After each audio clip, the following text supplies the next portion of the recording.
या तो दीवाना हंसे या वो जिसे तू तौफीक दे, वरना इस जहां में आके मुस्कुराता कौन है। दोस्तों, मुस्कुराना जितना मुश्किल है उससे भी ज़्यादा मुश्किल है मुस्कुराना बांटना, मुस्कुराहट लोगों पर देना।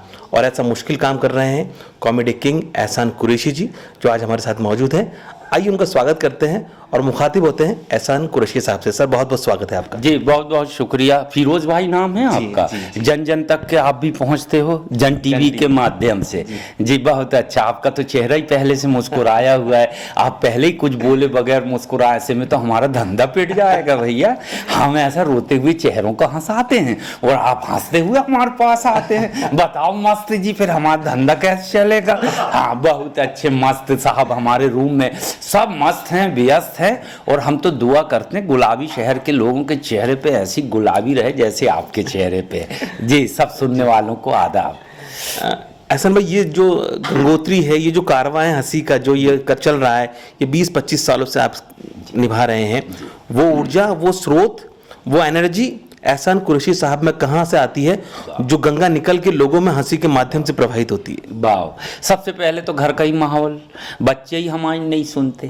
अरे आजकल तो और मोबाइल हो गई, मत तो बोले निपटाओ पापा, हमको मत बता, हम आपसे ज्यादा ज्ञान रखते हैं। बीवी को देखो केबीसी देखते रहती है, उनका भी ज्ञान ज्यादा बढ़ गया। अरे भैया आइटम घर से ही निकलते हैं।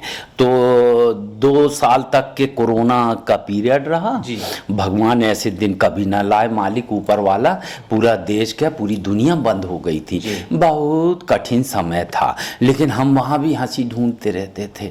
अब पत्नी बोल रही आओ आटा गूंद के दे हैं, अच्छा बर्तन इतने साफ कर दो और वो 2 कपड़े रख के उसको धो दो। तो हमने कहा हम ये सब क्यों करें। बोले काम वाली आई नहीं रही है, सोसाइटी में परमिशन नहीं है, सब घर में पैक है। और हमने कहा चलो नहीं करें ये काम तो कोई दिक्कत नहीं। बोले हम सिर्फ एक कॉल करेंगे नगर पालिका में, ये 3 दिन से खांस रहे हैं, तुमको ले जाएंगे। हमने कहा लाओ आटा किधर है और पानी किधर है, तो फिर वो भी करे। तो हम लोग घर से हंसी ढूंढते थे, घर से बाहर नहीं आए मगर पेट बाहर आ गया। अब घर में लेटे ही लेटे तो पेट तो आएगा ना बाहर। तो भैया फिर उसको अंदर किए, फिर बाबा रामदेव को लगाए, फिर योगा करें उनके साथ टाइम पास करें। लेकिन मालिक ने बचाया हम सबको। और बड़े दुख का विषय फिरोज साहब, हमारे बेहतरीन कॉमेडियन जो टॉप 3 में थे हम लोग, वो राजू श्रीवास्तव जी नहीं रहे। आपके जन टीवी के माध्यम से हम उनको याद करते हैं, सलाम करते हैं और सच्चे दिल से श्रद्धांजलि पेश करते हैं। कॉमेडी को बहुत हाइप दी, बहुत ऊंचाइयां दी, जन जन तक पहुंचाया उन्होंने कॉमेडी कैसे की जाती है। वाह, उनका स्टाइल, उनका अंदाज है, मछली कैसी चल रही है, गाय कैसी बैठी है। इसके पहले तो हमने ये चीजें देखी नहीं थी यार। ऑब्जर्वेशन इतना तगड़ा, जिस सोफे में आप बैठे हैं ये बात कर रहा, तो हम घुस जाते थे यार ये बात कर सकता है क्या। हाँ तो कर रहा है, वो खुद कह रहा है अब तो उठो मेरे को सांस लेना है, ऐसे ऐसे मोटे मोटे बैठ जाते हैं। तो ये सब रिमोट बोल रहा है ज्यादा तो मत कुछ को, हम तुम्हारी बॉडी में ऐसा टच करेंगे तो कितनी तकलीफ होगी, थोड़ा प्यार से एक आध लगा लो देख लो। तो ये कॉमेडी थी। और ये सारे panchayat the great Indian laughter challenge से दुनिया ने हंसना शुरू करी, हंसी का शो आया। और उसके बाद जो बाढ़ आई तो फिर कपिल शर्मा भी आ गए, फिर कृष्णा भी आ गए, फिर गुलशन ग्रोवर अपने सुनील ग्रोवर आ गए। तो ये सारी पीढ़ी आ गई। ये शुरुआत थी the great Indian laughter challenge की। जी उस शुरुआत से पहले हम उन दिनों के बारे में ज़रूर जानना चाहेंगे जब एक एहसान कुरैशी के मन में ये भाव थे कि मैं एक स्पोर्ट्स पर्सन बनूंगा और मुझे खेल में बहुत जाना है। तो वो खेल का खिलाड़ी, हंसी का खिलाड़ी कैसे बन गए? अरे यार फिरोज भाई पूरी स्टडी करके आए हो है, क्या क्या तलाश करके निकले हो। और स्पोर्ट्स का नाम ले लो यार तो यहाँ तो ऐसा लगता है अब भी ग्राउंड दिख जाए। और रात में 25 चक्कर लगा रहे हैं, 5 बजे रात में दौड़ के 25। और उसके बाद सूरज निकला, फिर हॉकी खेले, फिर फुटबॉल खेले। हाँ पानी गिर रहा है तो फुटबॉल, और पानी नहीं गिर रहा है तो वॉलीबॉल। और गर्मी के दिन आ गए तो स्टिक लेके दौड़ गए। तो बहुत चाहते थे यार पूरा स्टेडियम ताली बजाए, देश के लिए खेलूं, पूरा देश बजाए। तो शहर शहर जिस शहर में जाते थे वो स्टेडियम बजाता था, लेकिन नेशनल चूक गए कि यार देश के लिए कब खेलेंगे। फिर एक टाइम आया, गरीबी ने स्टिक हाथ से ले ली, हॉकी, और माइक थमा दिया। ये फ्री का माइक था, इसमें पैसे भी नहीं लगते थे, मगर हॉकी टूट जाए तो उस दिन इतनी गरीबी यार, दूसरी हॉकी नहीं खरीद रहा है, अफसोस होता था। फिर चलो भैया कुछ मेहनत करके पैसे लाते थे, फिर हॉकी खरीदते थे, फिर से मैदान में घुस जाते थे। तो हम देश के लिए खेलना चाहते थे, ताली बजाए पूरा देश, बजाया, मगर वो हमारा गेम देख के नहीं, हमारा माइक देख के, हमारा हुनर देख के टीम के साथ जाते थे, हंसाते हुए जाते थे, हंसाते हुए आते थे। तो लोगों को आदत बन गई थी, यार तेरा ये हुनर अच्छा है। हाँ, पैर जैसे चलते गोल पे खेलते थे, बड़ी बदनाम पोस्ट भैया, हॉकी में भी फुटबॉल में पूरे 11 मस्ती कर रहे हैं, हम मस्ती नहीं कर सकते। एक भी बॉल अंदर गई तो पूरी टीम आके बोले ये इसने हराया है। अरे यार तो तुम भी तो मार सकते हो। एक हमने 25 रोके, हमारी पीठ नहीं ठोके, एक चली गई, वो भी हम इधर फंसे, गिरे पड़े कीचड़ में, वो उधर घुस गई बॉल। तो बड़ी बदनाम पोस्ट, गोलकीपर, जिम्मेदारी वाली पोस्ट, मगर खेलते थे भैया। सैनिकों के साथ युद्ध होता था, अरे जिनको गवर्नमेंट का पैसा मिलता था, रेलवे की टीम, इनको तो खेलने का ही पैसा मिलता है, इनकी पोस्टिंग होती है, बोले ऑफिस मत आना, तुम सिर्फ खेलो।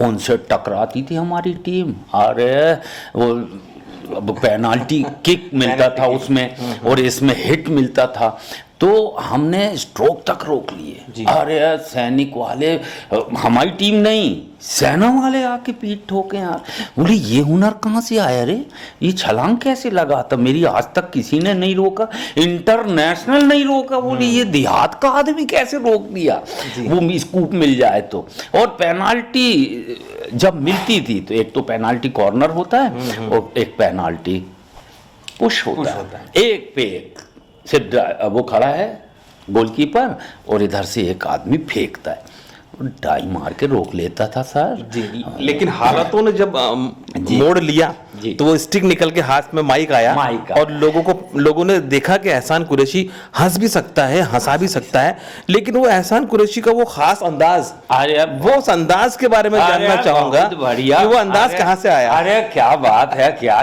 फिरोज भाई बहुत तैयारी करके आए, गुलाबी शहर के हैं, मेरे को ऐसा लग रहा है हवा महल की हवा लेके आ रहा है ताजी ताजी।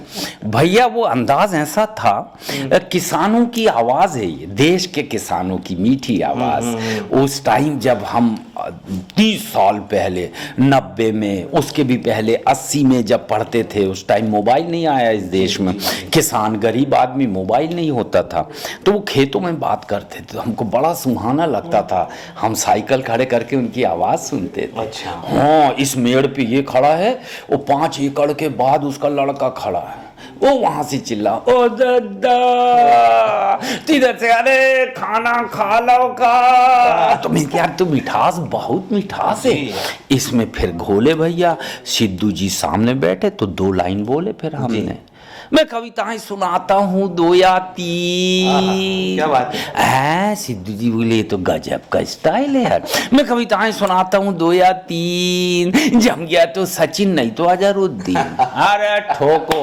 फिर मैंने कहा यार ये दोनों हंसे महानुभाव, सिद्धू जी, शेखर जी, तो फिर पूरी दुनिया हंसेगी। बस उसी टोन को पकड़ के बस डेली जलेबी बनाओ, मीठा मीठा खिलाओ, जलेबी बनाओ और खिलाओ।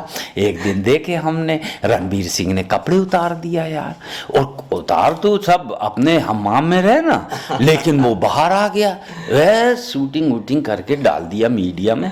अरे यार हमको बड़ी शर्म आई, तो फिर हमने 2 लाइन दी, बत्ती लपेट के जलेबी।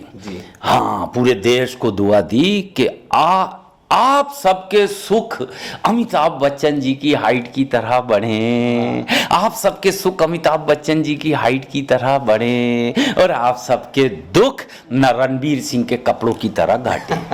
हमारी कविता हिट हो गई। तो ये स्टाइल है जी।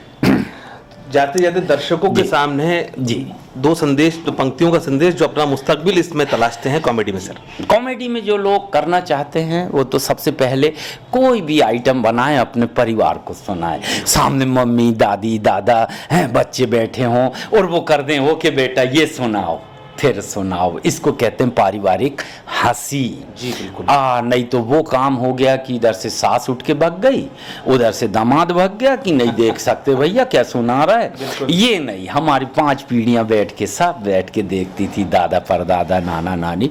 तो अच्छा लिखें, देश हित में लिखें, देश को स्वस्थ बनाएं, क्योंकि जितने भी जिम कराते हैं, जितने योगा कराते हैं, बाबा रामदेव के बाद कॉमेडियंस की जिम्मेदारी है कि लोगों को स्वस्थ बनाएं, हंसाएं और गुदगुदाएं और बढ़िया लिखें, बढ़िया बढ़ें। पीढ़ियां आती हैं, मेहनत करती हैं। मैंने तो उदाहरण ही दे दिया, हम लोग जब आए तो पीछे पीछे कितने बड़े बड़े आर्टिस्ट आए और सारे लोग मेहनत कर रहे हैं। आप सबसे हम विदा लेते हैं क्योंकि हमारा कार्यक्रम का समय शुरू हो गया है। जयपुर जब भी आते हैं भैया बहुत अच्छा लगता है, गुलाबी शहर को गुलाबी गुलाबी प्रणाम करते हैं और जाते जाते 4 लाइन जयपुर की संस्कारों पे सुनाते हैं। यार दुनिया में इतने शहर घूमते हैं, मेरे बच्चों को भी जयपुर ही पसंद आता है। मैंने कहा क्यों आता है यार? अरे पापा बोले जिससे पूछो, ये भैया पकौड़ी क्या प्लेट दिया? अरे खा लो, अच्छे लगे तो पैसे देना, नहीं तो जाओ। हैं ऐसा कोई बोलता है कि? मगर ये जयपुर बोलता है। जी। खा लो। बेटा आता है धीरे से कमरे में, हमारे बच्चे पूछते हैं ये कितने खाओ ना गुड़िया, पैसा हम बिल ही नहीं लगाएंगे, तुम्हारे पापा के फैन है। तो हमारे बच्चे कहते हैं यार एक घर जयपुर में भी ले लो, अतिथि देवो भवा। अच्छे बुरे का ज्ञान रखते हैं हम, अपने अतिथि का ध्यान रखते हैं। अच्छे बुरे का ज्ञान रखते हैं हम अपने अतिथि का ध्यान रखते हैं और दुनिया में कहीं रहे दिल में अपने हिंदुस्तान रखें। क्या बात है, थैंक यू वेरी मच। हंसते रहें, मुस्कुराते रहें और देश को प्यार करें। जी, देश है तो हम हैं। जय हिंद, जय भारत।